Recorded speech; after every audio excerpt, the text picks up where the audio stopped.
Bueno, muy buenos días a todos. Saludo a todo el clero de la diócesis de San Francisco.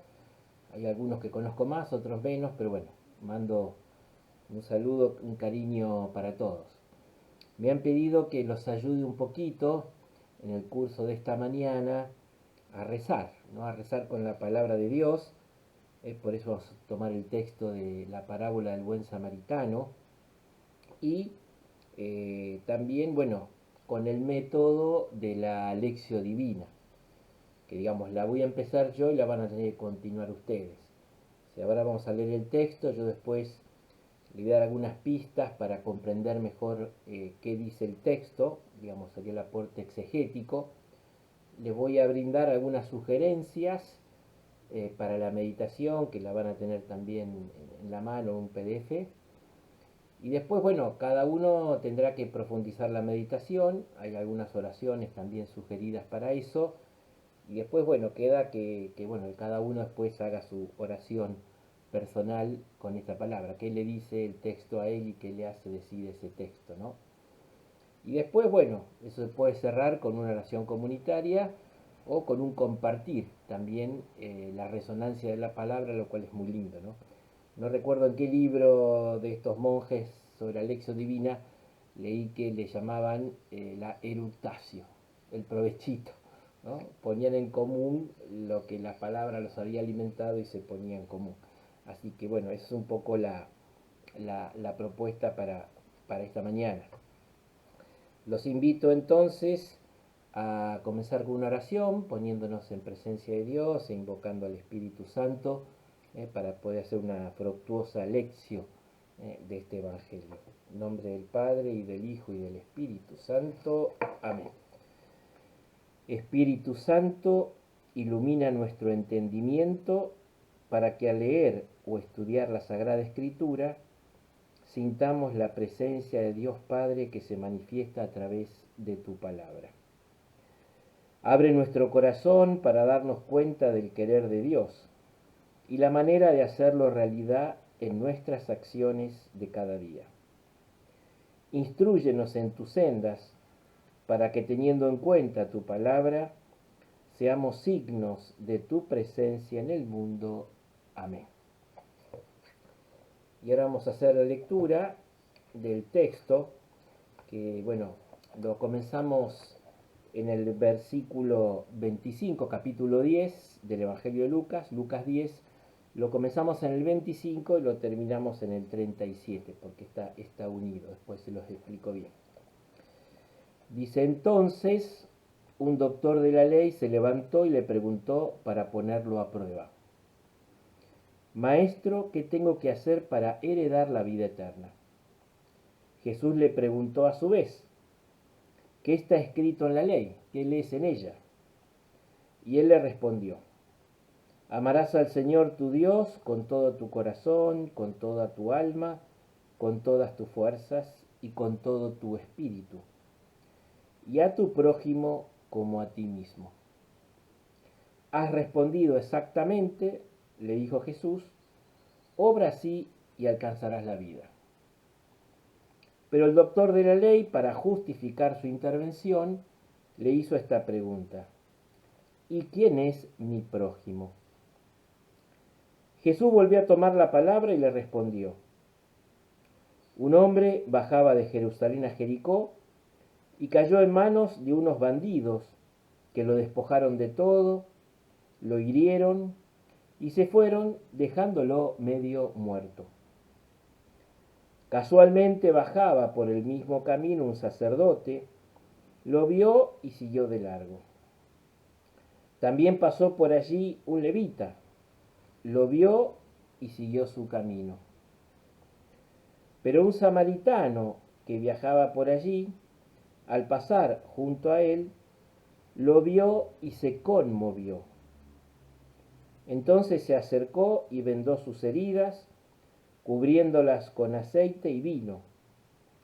Después lo puso sobre su propia montura, lo condujo a un albergue y se encargó de cuidarlo. Al día siguiente sacó 2 denarios y se los dio al dueño del albergue, diciéndole: cuídalo y de lo que gastes de más, te lo pagaré al volver. ¿Cuál de los tres te parece que se portó como prójimo del hombre asaltado por los bandidos? El que tuvo compasión de él, le respondió el doctor. Y Jesús le dijo, ve y haz tú lo mismo. Palabra del Señor. Que a los primeros versículos, como sabemos, están en común, tiene textos paralelos tanto en Mateo como en Marcos, de esta cuestión del principal mandamiento, el mandamiento más importante. Pero solo Lucas es el que a continuación pone la parábola del buen samaritano, ejemplificando o tratando de responder a la otra pregunta del doctor de la ley, ¿no? Entonces el texto comienza con un diálogo entre Jesús y un doctor de la ley. Y este inicia con una pregunta, ¿no? ¿Qué tengo que hacer? Usa el verbo poieo, el hacer, bien farisaico. ¿Qué tengo que hacer yo para recibir en herencia la vida eterna, ¿no? Y según la pedagogía propia de los rabinos de aquella época y de hoy también, siempre se respondía a una pregunta con otra pregunta. Por eso Jesús responde a la pregunta con otra. Le dice, ¿qué está escrito en la ley que lees en ella? El legista entonces le responde citando dos textos justamente de la Torá, Deuteronomio 6.5 y Levítico 19.18. Amarás al Señor tu Dios con todo tu corazón, con toda tu alma, con toda tu fuerza y con todo tu espíritu. Deuteronomio 6.5. Y a tu prójimo como a ti mismo. Levítico 19.18. En el trasfondo de esta pregunta, y por ahí aparece más claro en los textos paralelos de Mateo y Marcos, estaba la cuestión de cómo lograr sintetizar los 613 mandamientos de la ley. Si uno toma, además de los 10 del Decálogo, todos los mandamientos y prescripciones, también cultuales, rituales de higiene que hay en el Torá, en el Pentateuco, da 613. Por eso siempre estaba la búsqueda de decir, bueno, ¿cómo sintetizo eso? Porque no se puede, ¿no? Incluso hay una anécdota de aquella época de los rabinos, donde ustedes saben que era el alumno, el discípulo era el que elegía al maestro, al revés de lo que ha hecho Jesús, ¿no? Que él eligió a los discípulos. Y cuentan de un joven aprendiz que visitaba los distintos rabí, los distintos maestros, y le pedía que le sintetizaran la Torá el tiempo que él podía soportar estar parado sobre un solo pie, ¿no? Y también cuenta esta anécdota que está en el Talmud, que dice que Rabí Hillel, ¿no? Que es famoso de aquella época, dijo, lo que no te gusta que te hagan a ti, no se lo hagas a tu prójimo. Aquí está toda la ley, el resto es explicación. Ve y aprende, ¿no? O sea, estaba siempre esta búsqueda de algo que sintetice, que unifique, ¿no? Entonces, justamente lo que ha hecho el doctor de la ley pone el amor a Dios con toda la totalidad del ser y el amor al prójimo como uno mismo, ¿no? En otros textos paralelos es Jesús el que lo propone. Lo cierto es que, bueno, Jesús dice, es correcto, es exacto esta pregunta. Lo esencial está en estos dos mandamientos. Por eso dice, haz esto y vivirás. Como si se tratara de una cuestión de vida y muerte. Pero bueno, haz esto, el amor a Dios con todo y al prójimo como uno mismo, y ahí está la vida eterna, ahí está la vida, ¿no? Ahí se sirve y se sigue a Dios correctamente, ¿no? Ahora, claro, el doctor de la ley nos dice acá Lucas que quiso justificar su pregunta, es decir, bueno, para quedar bien un poco ante los demás, y entonces hace otra pregunta más, sobre quién es mi prójimo. También esto tiene que entenderse en el trasfondo cultural y religioso de la época de Jesús, porque la pregunta de ellos es ¿hasta dónde puedo considerar a alguien mi prójimo? O sea, mi próximo o mi cercano. De hecho, en el texto de Levítico 19:18, en el texto hebreo, prójimo es la palabra hebrea reá, ¿no? Que de hecho tiene el matiz de amigo o compañero, o sea, ama a tu prójimo, reá a tu amigo, tu compañero como a ti mismo. Entonces, la interpretación de los rabinos decían, bueno, ¿quién es mi prójimo? Bueno, mi prójimo, aquel que pertenece al pueblo de Dios, al mismo pueblo de Israel. Otros por ahí, que eran un poquito más abiertos, bueno, incluyamos al extranjero que vive en Israel. Y otros más estrictos decían, no, solo los cumplidores de la ley, un poco los fariseos, ¿no? Que no se juntaban a comer con otros, solo los israelitas piadosos y observantes, esos son mis prójimos, a ellos tengo que amar, a los otros no. ¿No? Por eso este es el contexto en el cual este doctor de la ley hace la pregunta, ¿quién es mi prójimo? Y también, muy al modo de la época oriental, Jesús responde a esta pregunta con una narración, con una parábola, ¿no? El relato comienza diciendo que había un hombre, ¿no? Que bajaba de Jerusalén a Jericó, ¿no? Y dice antropostis, o sea, un hombre, no da ningún dato, para ver que esto es importante, y que bajaba de Jerusalén a Jericó. Como sabemos, el camino de Jerusalén a Jericó son 27 kilómetros y se baja casi 1000 metros de altura, ¿no? Jericó está bajo el nivel del mar incluso, entonces Jerusalén está como 800 y pico metros, el camino siempre era de bajada. Y también hay textos extrabíblicos que hablan de lo peligroso que había y de la presencia de bandidos. Por eso la historia que Jesús cuenta está muy verosímil, muy bien contextualizada, ¿no?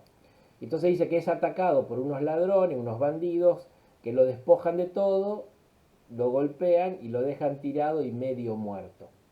Entonces este hombre, Antropos, permanece del todo anónimo. Solo se habla de él después por pronombres. Y a diferencia de los otros personajes del relato, que van a ser identificados por su grupo religioso, social o profesional, de aquí no sabemos nada.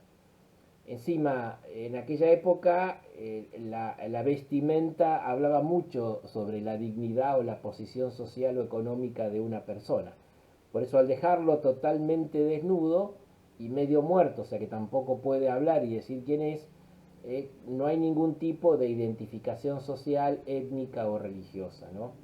O sea, es simplemente un hombre y como bien ha comentado alguien, es todo hombre, ¿no? El que está ahí es todo hombre. Es como que se lo puede generalizar, ¿no? Lo importante es la situación de necesidad en la que quedó. Despojado de todo, herido, medio muerto, ¿no? Se está muriendo. En este estado de extrema necesidad necesita imperiosamente la ayuda de alguien, para poder sobrevivir, ¿no? Medio muerto es que, bueno, está agonizando. Y entonces en la escena aparece un sacerdote que volvía de Jerusalén, posiblemente después de haber celebrado las fusiones litúrgicas en el templo. Joaquín Jeremías en su libro Jerusalén, tiempo de Jesús, nos habla de la cantidad de sacerdotes que había en aquella época y cómo tenían turnos semanales. Bueno, habrá cumplido su turno semanal y volvía para su lugar de origen, ¿no? Y se describe su actitud con dos verbos. Lo ve, el verbo eideo, idon, participio, lo ve, y se cruza al otro lado del camino. O sea, pasa de largo, no lo ayuda. Lo ve y se cruza para el otro lado del camino. Luego pasa un levita, que era un clérigo de rango inferior, que también seguramente venía a prestar su servicio en el culto de Jerusalén, y exactamente los mismos verbos en griego. Lo mira, lo ve y se cruza al otro lado del camino, o sea, pasa de largo. El motivo de esto no lo sabemos con exactitud, ¿no? Bruce Malina, que tiene un libro muy interesante sobre el contexto del Evangelio dentro de la cultura mediterránea del siglo I, él dice, en el mapa de las personas que encontramos en la Torá, los sacerdotes y los levitas encabezan la lista de la pureza. Los samaritanos ni siquiera estaban incluidos. El sacerdote y el levita debían evitar todo contacto con un cuerpo desnudo y por tanto probablemente muerto, ¿no? Porque causaba impureza. Un sacerdote solo podía tocar el cadáver de un familiar próximo para enterrarlo. O sea, si yo toco el cadáver, si está muerto, porque parecía medio muerto, pero no se sabía, si yo lo toco y muere, contraigo impureza. Por eso es posible el motivo cultural litúrgico por el cual el sacerdote y el levita pasan de largo, ¿no? Ahora bien, la gran sorpresa, y tiene un poco la pedagogía de las parábolas, tiene esto, es que de golpe aparece un tercer personaje que es un samaritano, que para los judíos no era considerado miembro de la comunidad, sino alguien despreciado, alguien impuro y no ciertamente prójimo, ¿no? La historia de Israel nos explica esto sobre todo cuando Samaria fue conquistado por los asirios pagaron a los mercenarios que ayudaron a la conquista con tierras, y entonces se pusieron a vivir ahí, se mestizaron con la población, el culto se volvió un poco ecléctico, ¿no? Y de hecho ellos solamente tienen el Pentateuco, llamamos Pentateuco samaritano, el resto no. Incluso al regreso del exilio, los samaritanos quieren ayudar a los judíos en la reconstrucción del templo y los judíos le dicen que no, digamos. Por eso no era un si bien no era un pagano, era casi un pagano para el judío observante, ¿no? O sea que hay algo que está acá. Por eso François Bobon, un hermoso comentario a Lucas, dice: el bien es practicado por aquel a quien se asocia con el mal. Está interesante. Aquel de que esperaban un mal porque era malo, el samaritano es el que termina haciendo el bien, ¿no? Y también para la actitud del samaritano se utilizan dos verbos. El primero es común con los otros dos personajes, idon, viendo. O sea, los tres vieron lo mismo, la realidad de ese hombre que estaba ahí. La gran diferencia la hace el segundo verbo. Se conmovió, tuvo entrañas de compasión, ¿no? Usa el verbo esplagnisomai, que en los evangelios se utiliza de modo particular para expresar la actitud compasiva y misericordiosa de Jesús ante el hombre que sufre o que está desorientado. Es un verbo que casi se reserva prácticamente para la actitud de Jesús, ¿no? Después, bueno, el Padre, el Hijo pródigo también, pero está siempre ese tema, ¿no? Que es algo casi referido a Dios, esa compasión misericordiosa, ¿no? En este sentido, se dice que en todos los casos donde aparece splagnisomai, se expresa una actitud interior de Jesús ante el hombre sufriente.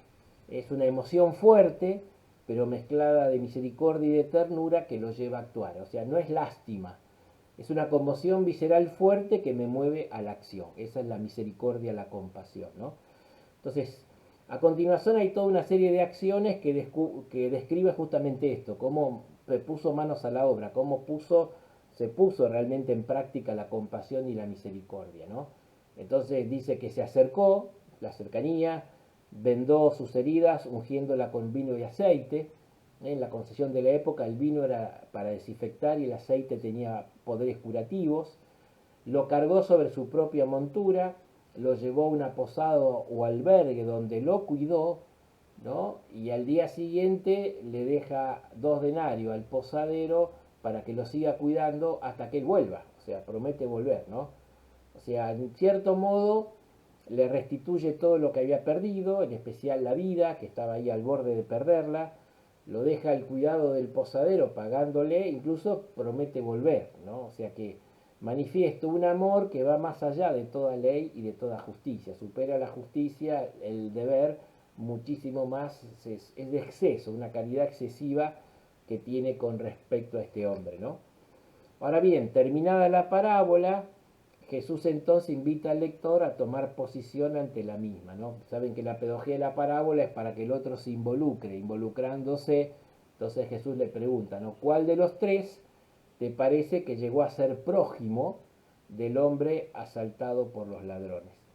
Acá es importante notar una inversión en el sentido del término prójimo, en comparación con la utilización del mismo que hizo el letrado en su pregunta, porque ya no se trata de limitar quién es o quién debe ser considerado prójimo para poder ayudarlo en sentido pasivo, sino quién se hizo prójimo, sabe hacerse prójimo, quién se hizo próximo para socorrer al necesitado. O sea, Jesús lo entiende al prójimo acá en sentido activo. ¿Quién llegó a ser prójimo? El verbo ginomai, llegó a ser prójimo del hombre asaltado por los ladrones, ¿no? En este sentido, por eso, hacerse prójimo es una relación que supone dos personas que se acercan, que se avecinan, ¿no? Entonces Jesús pone el foco de atención no tanto en la parte pasiva, sino en la acción activa de hacerse prójimo, ¿no? Varios comentaristas, especialmente el querido padre Sergio Briglia, que tiene la tesina de licencia y me baso mucho en su comentario, él insiste que el objetivo de la parábola era que el doctor de la ley se ponga en el lugar del hombre herido, del hombre herido. Entonces ya no importa, lo que le importa es que alguien lo ayude, que alguien se haga prójimo de él, independientemente de la condición religiosa, cultural o étnica, ¿no? O sea, cuando estoy en esa situación, cualquiera que me ayude viene bien, y lo que uno quiere es que venga alguien a ayudarlo, que uno se haga prójimo de mí porque lo necesito para poder vivir, ¿no? Por eso aquí se presenta no solo la misericordia como una exigencia del mandamiento del amor al prójimo, sino que el alcance de este amor misericordioso se amplía hasta coincidir con la misericordia de Dios, que socorre al necesitado, perdona al pecador, no porque lo merece, sino porque lo necesita, ¿no? Hay un tema muy lindo que está en el Evangelio. Dios nos da según lo que necesitamos y no según lo que merecemos. Acá no cuestiona por qué llegó a esa situación, no se lo preguntó. Tenía necesidad y hay que ayudarlo, punto, ¿no? Ese es un poco lo que hace Dios con nosotros, ¿no? Por eso la respuesta del letrado a la pregunta es, bueno, ¿quién obró como prójimo? El que practicó la misericordia, ¿no? Acá usa eleos de misericordia, ¿no? Es otro término, pero el que practicó misericordia. Entonces Jesús, otra vez, ve y procede tú de la misma manera. Antes, haces tú vivirás, ahora ve y procede tú de la misma manera. Bueno, hacete prójimo de todo aquel que necesita de vos de un modo o de otro, ¿no? Eso es importante, ¿no? Por eso la estrategia de la parábola que utiliza Jesús justamente apunta mucho a eso, ¿no? A que uno se identifique con el necesitado de ayuda y desde ahí diga, bueno, ¿quién es prójimo? Y todo el que se acerca a ayudarme, ¿no? Y por eso para Jesús lo importante es hacerse prójimo, hacerse cercano, ayudar a todo hombre que lo necesite aunque no lo merezca, ¿no? Es un poco el sentido de la parábola, ¿no? Había mucho más detalles muy ricos, pero bueno, me parece que con esto ya estaríamos como en condiciones y bueno, es lo que dice fundamentalmente el texto, ¿no? Ahora, la meditación, segundo paso, es bueno, ¿qué me dice a mí el texto? ¿Cómo me lo apropio, no? Entonces, es una invitación a examinarnos cómo vivimos como cristianos nuestra relación con los demás, con el prójimo o con los próximos, ¿no? Y por eso lo primero es tener en cuenta que, bueno, esto forma parte, por eso los dos mandamientos, ¿no? Esto forma parte de la relación con Dios. O sea, es un principio de la alianza del Antiguo Testamento y Jesús lo mantiene firme y lo profundiza, ¿no? O sea, de algún modo el amor a Dios y al prójimo son inseparables, hasta uno diría que el amor al prójimo es casi el termómetro del amor a Dios, ¿no? El que dice que ama a Dios y no ama a su hermano es un mentiroso, carta de Juan, ¿no? Por tanto, lo primero es ver si mantengo siempre esa unidad entre el amor a Dios, que implica todo lo que tengo que darle al Señor, pero también que es inseparable del amor al prójimo como uno mismo, ¿no? Y que de algún modo se retroalimentan, ¿no? Lo segundo es justamente esta novedad que presenta Jesús con relación al prójimo. O sea, no se trata de andar viendo este sí, este no, sino simplemente necesita y punto, lo ayudo. O sea, lo que me preocupa o debo buscar es cómo hacerme yo prójimo, cercano, para ayudar a aquel que lo necesite, ¿no? Y esto decía de modo concreto, o sea, por eso también preguntarnos si se despierta en nosotros esta compasión. Insisto, que no es lástima, ¿no? Pues yo veo escenas por televisión de la guerra y lloro. No, acá hay una compasión que lleva a la actividad, que me lleva a comprometerse, ¿no? A ensuciarse las manos, decimos, ¿no? Por eso, una cosa es ver la realidad y la pregunta es cómo reacciono ante esa realidad. O sea, la mirada de la realidad, pero cómo reacciono afectiva y espiritualmente ante esta realidad de ver a alguien que necesita de mi ayuda. Y ahí está la proximidad, ¿no? De hacerme cercano, de, bueno, de estar prestándole algún tipo de ayuda o la ayuda que yo pueda prestarle, ¿no? Por eso en ese sentido, solo desde un corazón que tiene compasión, se puede comprender la noción cristiana de prójimo. En realidad, por eso, para ver al necesitado como prójimo, tengo que tener primero el amor de Dios en mi corazón, ¿no? Acá no quiero alargarme, pero hay algo de la, llamémosle, teoría del conocimiento, de epistemología del Evangelio y de Oriente, ¿no? O sea, porque acá fundamentalmente uno ve según lo que tiene en el corazón. Felices los puros de corazón porque verán a Dios. Entonces el que tiene el amor a Dios en su corazón va a tener esta capacidad de compadecerse, de aquel que tiene necesidad y de acercarse a prestar algún tipo de ayuda, algún tipo de socorro, ¿no? De eso se trata, ¿no? Hay una categoría muy guardiniana, ¿no? De Guardini, que el Papa Benedicto la toma y la pone en Dios es amor, ¿no? Ahí en el número 31 dice, el programa del cristiano, el programa del buen samaritano, el programa de Jesús es un corazón que ve. Este corazón ve donde necesita amor y actúa en consecuencia. Me parece una gran síntesis del mensaje del Evangelio también para nosotros. Programa del Buen Samaritano, programa de Jesús con el Papa Francisco y también el programa de la Iglesia como Iglesia Samaritana, que ve con el corazón, que se compadece donde hay una desgracia, una enfermedad, un problema y trata de ayudar desde los recursos que uno tiene, ¿no? Por eso termino un poquito con algo que dijo el Papa Francisco en el Ángelus del 14 de julio de 2019, ¿no?